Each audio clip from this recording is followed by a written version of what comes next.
So what's up? How we doing today? We're going to take a look at another bass tune here. We're just going to break down Sugaree and look at the general approach of what Phil's doing, but mostly just learn the tune and see about kind of different musical options we can explore ourselves. So let's break it down.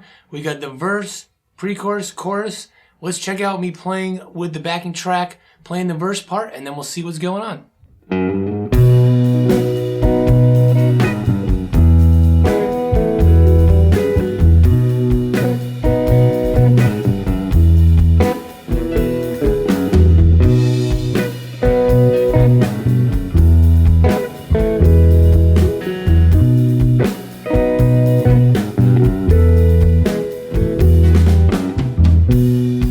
So first off, this song is in 12/8, and that basically just means we have an overall triplet feel, which means you just have this feeling of 1, 2, 3. So 1, 2, 3, 1, 2, 3.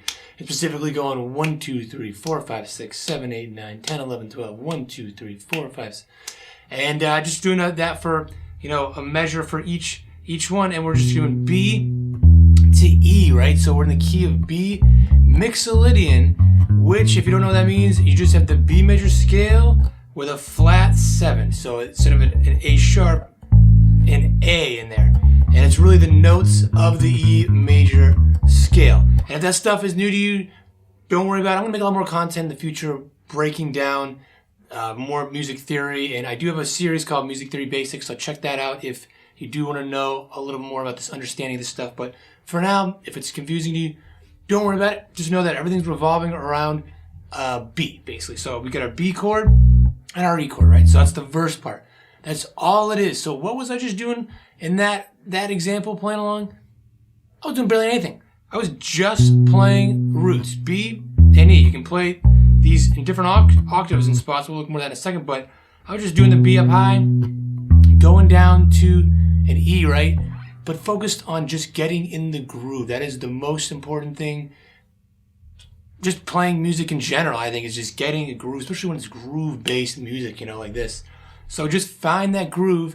And, of course, I got a backing track. I should say, of course, this is new venture for me doing bass content, normally just guitar. So I have made a bassless track for this that you can try playing along with, and just focus for this part, the whole thing, just really get in that groove. And it may seem easy for you to just play these two notes, but really try to explore getting in the groove and trying to messing around with the feel and exploring that rather than just obsessing about notes and that stuff.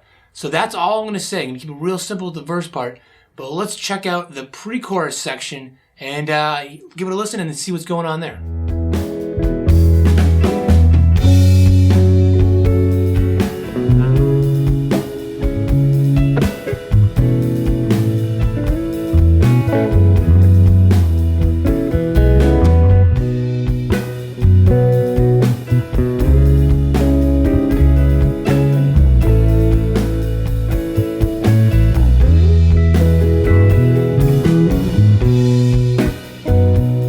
So now, after just a 2-chord section, we got some more chord movements, and it goes to an F sharp minor, right here, right? C sharp minor, A, E, B, C sharp minor, A, back to B for the chorus section. So really, what am I playing here? It's just, first of all, knowing those chords. I mean, it's a thing that seems so obvious, but a lot of people just don't memorize, the songs that they're trying to play and stuff. So really get that down, get on your fingers, and just pick out one way to navigate it. It's so much of music and especially bass playing. I think it was like choose your own adventure. So map out, know the map, and know those roots. And I just wrote it out one way, this tab, right?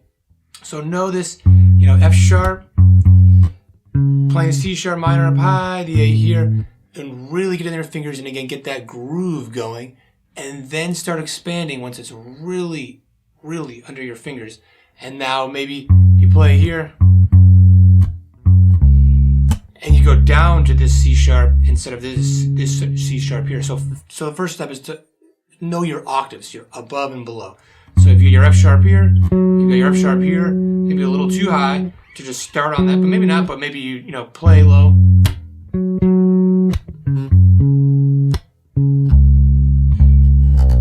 And then maybe play the A down here instead of here. Play your open E way down here. You know, your B.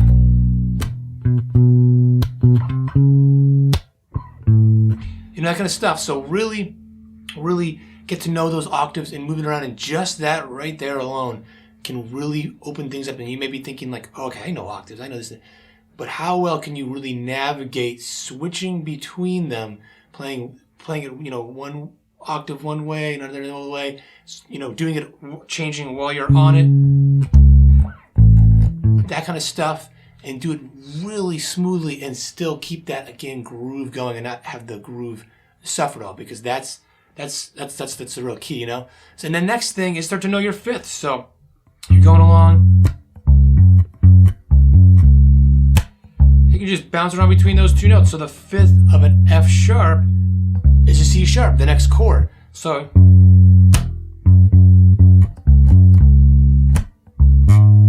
and then C sharp here. So get to know these shapes, you know. A, this right here, you know, E is the fifth of A. So start, you know, learning, you don't have to know, like, you can be a master of music theory, but start learning things about roots, octaves, fifths, things like that. And that will start to expand your map, and then you can choose that own adventure, you know, in different ways. So we'll leave it there with that, but now let's listen to the chorus and see what we can do with that.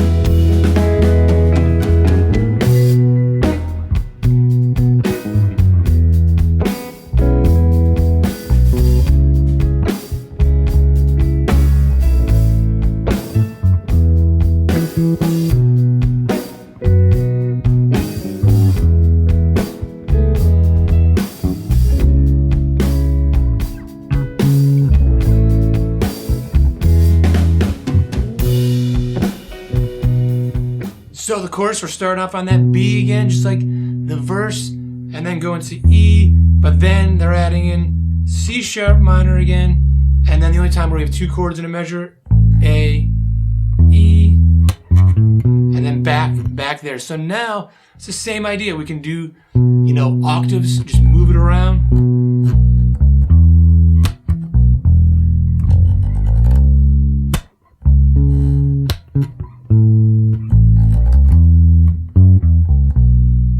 And start to add in some other little touches there. But, you know, just explore around those octaves, fifths, things like that, keeping the groove going. And now the last thing we're going to do is look at the solo section. I'm trying to keep it simple in that part, because really we have the verse, which is also the same as the intro and the same as the solo section, just going on that verse, just those two chords, B and E.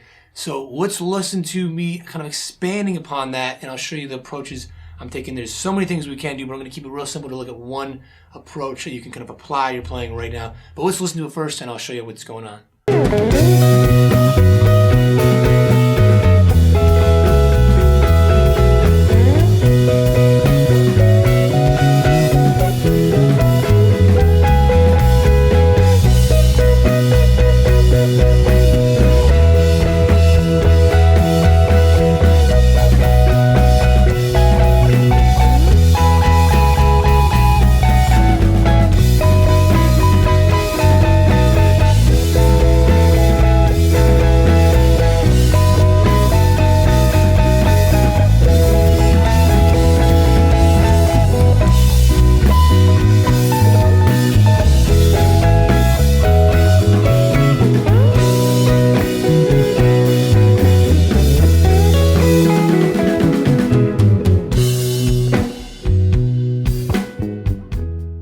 So if we have their B and E, of course, if we can mess around the whole mixolydian scale, but I don't even want to get into that too much.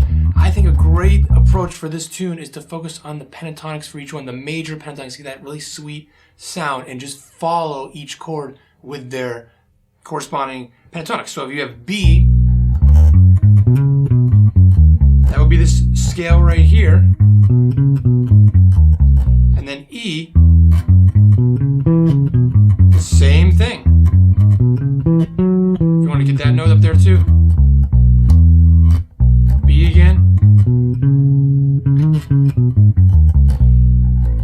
doing is I'm throwing those in there. So I'm throwing little lines and moving, keep creating a lot of movement back and forth between the two chords. So, going along.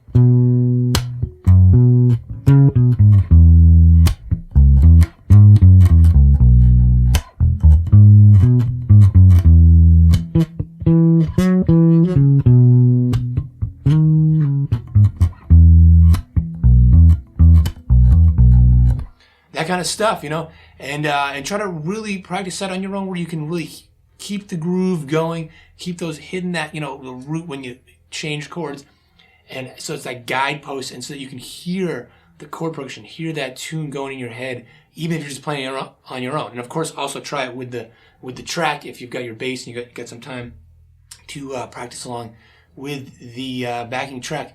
But that's it. So just really keep that approach of just the pentatonics, and it's great because it's all just this. If you do it this way, just 2 frets, so smooth, and they're so similar. You can just kind of